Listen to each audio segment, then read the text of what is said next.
प्रेम से बोली गुरु भगवान की जय। देवियों एवं सज्जनों, फिर अगले भाग में उपस्थित हूँ। तो मन बहुत हठी है। यदि मन सध गया तो संसार में सब कुछ सध गया। मन नहीं सधा तो सब बेकार है। मन के जीते जीत है, मन के हारे हार। यदि मन से आप किसी चीज को जीत गए तो जीत गए, यदि मन से नहीं जीत पाए तो हार निश्चित।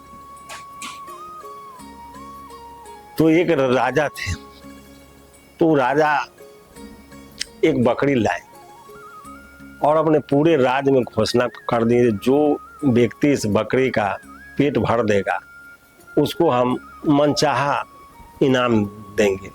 पूरे राज्य में डंका पीट दिया गया, पूरे राज्य की जनता में बात फैला। तो जितने उस राज्य में जो काहिल लोग थे, सब लोग सोचा कि बहुत अच्छा ऑफर निकला, राजा बहुत बढ़िया ऑफर निकाला, एगो बकरी के पेटे में भरना है, मनमाना इनाम मिल जाएगा तो कमाने से मुक्ति हो जाएगा। सारे काहिल लोग उस दरबार में लाइन लगाए जो हम बकरी के खिलाएंगे, हम खिलाएंगे, हम खिलाएंगे। तो लाइन लग गया बहुत लंबा, सबका सूची बना, एक एक दिन सबको मिलेगा। तो उसमें से अब लोग लेकर जाने लगे। हर दिन लोग ले जाता था बकरी का अच्छा अच्छा घास खिलाता था, पेड़ के अच्छे अच्छे पत्ते काट काट के उसको खिलाता था, दूसरे के फसल काट के दिन भर लोग बकरी को खूब खिलाता था। बकरी एकदम खा के पूरा मस्त हो जाता था। शाम को उसको दरबार में लेके आता था। अब राजा आते थे, बकरी आ गया तो उसका पेट भरा हुआ है देखने के लिए, तो राजा एक पत्ता के बंडल लेके आते थे और बकरी के मुंह के पास लेके जाते थे। बकरी का स्वभाव है कितना हो पेट भरा रहेगा लेकिन फिर भी कुछ खाइए लेगा। तो ज्यों ही पत्ता के बंडल लेके आते थे बकरी के पास, बस बकरी उसमें से कुछ खाने लगता था। तो राजा साहब बिगड़ जाते थे, तुम क्या बकरी के पेट भर के लाया, यदि इसका पेट भरा रहता तो खाता नहीं। अब राजा साहब बिगड़ जाते थे तो जो बकरी लेके गया वहां से भागता था कि भाई कहीं राजा दंड दे दे, सब भाग गया।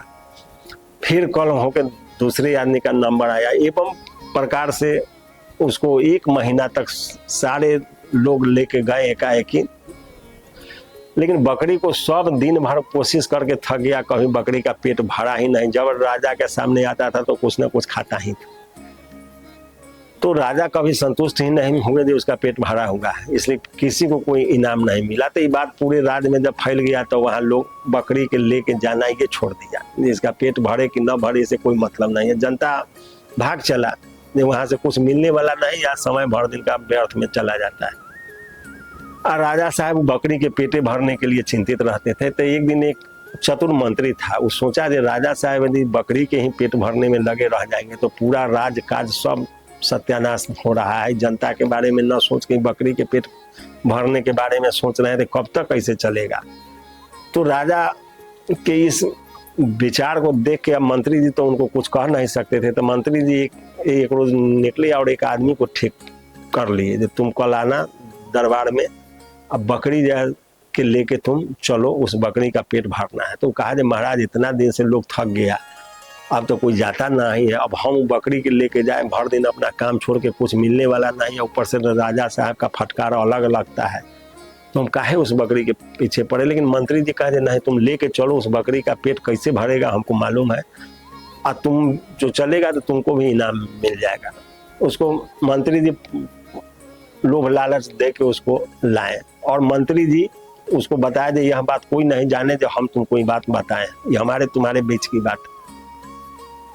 और मंत्री जी एक दिन पहले छुट्टी ले लिए उस दिन का, और राजा को बोले जो हमको भर दिन का काम है, हम शाम में आएंगे।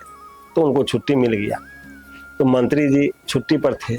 वो जिस व्यक्ति को मंत्री जी ठीक कर लिए थे वो आदमी आया कल सुबह दरबार से बकरी लेके चला गया बकरी के पेट भरने के लिए। इधर से मंत्री जी उधर पहुंचे जहां बकरी था।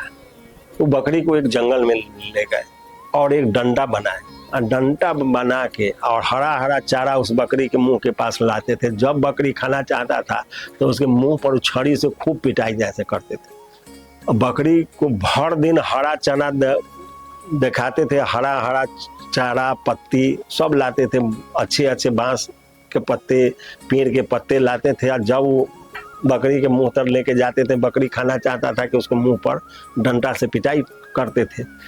और बकरी का स्थिति ऐसा आ गया जो शाम होते होते बकरी मार खाते खाते बेदम हो गया। और बकरी को कतनाहू हरा चारा बढ़ाते थे, कतनाहू अच्छा पत्ता घास, लेकिन वो नहीं खाता था। जब उधर से मुंह बढ़ाता था, इधर से डंडा दिखाते थे, बस वो सावधान हो जाता था। अब बकरी एकदम अस्त व्यस्त हो गया, उसका हाल एकदम बेहाल हो गया।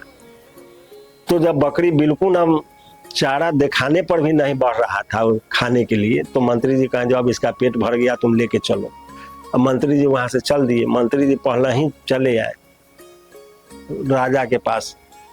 उसके बाद में वो बकरी लेकर दरबार में आया। तो राजा साहब आए, जब बकरी आ गया तो जानकारी हुआ, तो वो पत्ता के बंडल लेके आए। और राजा साहब जब देखे बकरी के हाल, तो बकरी तो जीर्ण शीर्ण था, मरनासन हो गया था, भर दिन उसको पिटाई लगा हुआ था, तो उसका हाल बेहाल था। तो राजा साहब देखते बिगड़ गए, अरे बकरी का तबीयत खराब है क्या, इसको कोई बीमारी हो गया है, बकरी मरनासन है। तो मंत्री जी कहे नहीं महाराज, आज लगता है जिस बकरी का पेट भरा हुआ है। तो कहे पेट भरा हुआ है? तो मंत्री जी कहे हाँ महाराज पेट भरा हुआ है। तो राजा साहब पत्ता के बंडल लेके उस बकरी के तरफ बढ़े, उसको मुंह के पास गए। इधर से मंत्री जी एक डंडा देखा है, बस बकरी पीछे मुंह हट गया। तो राजा साहब कहे आई इसको हुआ क्या, खा भी नहीं रहा है। तो मंत्री जी कहे थे महाराज आज तक इसका पेट नहीं भरा था, आज इसका पेट भर चुका है इसलिए नहीं खा रहा है। तब राजा साहब समझे जो आज इसका पेट भर गया है। तो जो बकरी लेके गया था उसको कुछ इनाम दे के वहां से छोड़ दी। तो इस कथा का मतलब यही है कि हर मनुष्य का मन एक बकरी की तरह है। जैसे बकरी कभी संतुष्ट नहीं होती है, आप कितना हो उसको खिला दीजिए फिर भी थोड़ा न थोड़ा खाएगा ही। इसी तरह से मन है, ये मन कभी संतुष्ट नहीं होता। कितना हो संसार के आप उसको सामग्री दे दीजिए, कितना हो विषय वासना इसको हो जाए, कितना हो मिल जाए, अग्नि की तरह। जैसे अग्नि नहीं प्रज्वलित, कितना हो प्रज्वलित है, उसमें आप कितना हो वस्तु डालते रहिए, अग्नि कभी मना नहीं करेगा और विकराल रूप धारण करेगा। उसी तरह से यह बकरी है और उसी तरह से मन है। तो मन की तुलना बकरी से किया गया है। जैसे उस बकरी के पिटाई करते करते उसको हरा चारा से संतुष्टि कराया गया, उसी तरह से इस मन को हमेशा पीटना पड़ेगा। उसी तरह जैसे बकरी को हरा चारा दिखा कर पीटा गया, तो पीटते पीटते बकरी सावधान होगा। उसी तरह से मन है, इस मन को जब तक उस छड़ी से पिटाई नहीं करिएगा, इसको सांसारिक विषय वासना से इसका मुंह नहीं तोड़िएगा, इसको मुंह को नहीं मोड़िएगा, तब तक ही आपको इस संसार में भटका के मार देगा और कभी संतुष्ट नहीं होगा। और अपने जीवन के आप परम लक्ष्य से भटक जाइएगा उस बकरी के तरह। उसी के पेट भरने में राजा साहब जैसे चिंता में पड़े रहते थे, उसी तरह से संसारिक हर मनुष्य अपने मन की इच्छाओं के पूर्ति में ही अपना सारा जीवन खो देता है और कुछ नहीं पाता है। अंत में सिर धुन के पछताता है। लेकिन जब समय बीत जाता है तो आप कुछ भी कर लीजिए, उससे कोई लाभ नहीं। इसलिए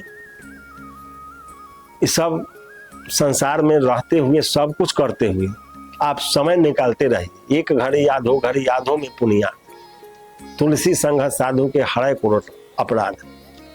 तो आप थोड़ा थोड़ा समय निकालते रहिए। मुक्ति का कोई तुम यत्न कर ले, रोज थोड़ा थोड़ा हरि का भजन कर ले। थोड़ा थोड़ा यदि प्रभु का भजन करते रहिएगा तो आपका मार्ग खुलता जाएगा, आपका कल्याण होता जाएगा। आप उस परम सत्ता की ओर बढ़ते जाइएगा और आपका कल्याण निश्चित हो जाएगा। लेकिन ऐसा नहीं हो पाता है। इसलिए नहीं हो पाता है कि ये माया का इतना न घना पहरा है, इतना घना है, कुछ दिखाई ही नहीं पड़ता है। केवल सांसारिक विषय वासना में लोग लिप्त है। जहाँ जाइए लोग एक एक पैसा जमा करके उसको एकत्र करने में लगे हुए हैं। और जब समय आता है तो सारे पैसे बैंक में ही रह जाते हैं, सारा व्यवस्था यहीं धरती पर छूट जाता है और आप कहाँ से आए थे और कहाँ चले गए कोई पता ही नहीं चलता है। इसलिए समय रहते उस प्रभु का शरण ग्रहण कीजिए और राम राम का रट करिए। राम नाम के सिवा मुक्ति का कोई उपाय भी नहीं है। संसार के दुख से छूटने के लिए वही एक औषधि है, उसका सेवन करिए, आपके सारे भवरोग समाप्त हो जाएंगे। जरा जन्म मृत्यु के भय से, बंधन से आप सदा सदा के लिए मुक्त हो जाइएगा। इसलिए सब प्रकार से राम नाम का भजन करिए। आशा एक राम जी से, दूजा आशा छोड़ दे। एक आशा उन्हीं से रखिए, एक राम जी पर ही भरोसा रख के एक प्रभु पर भरोसा रखिए और आगे बढ़िए। जीवन का उद्धार निश्चित होगा, इसमें कोई संशय नहीं। कल्याण पक्का होगा, लेकिन प्रभु के शरण में जाइए मन वचन कर्म से। तब फिर अगले भाग में जय गुरुदेव।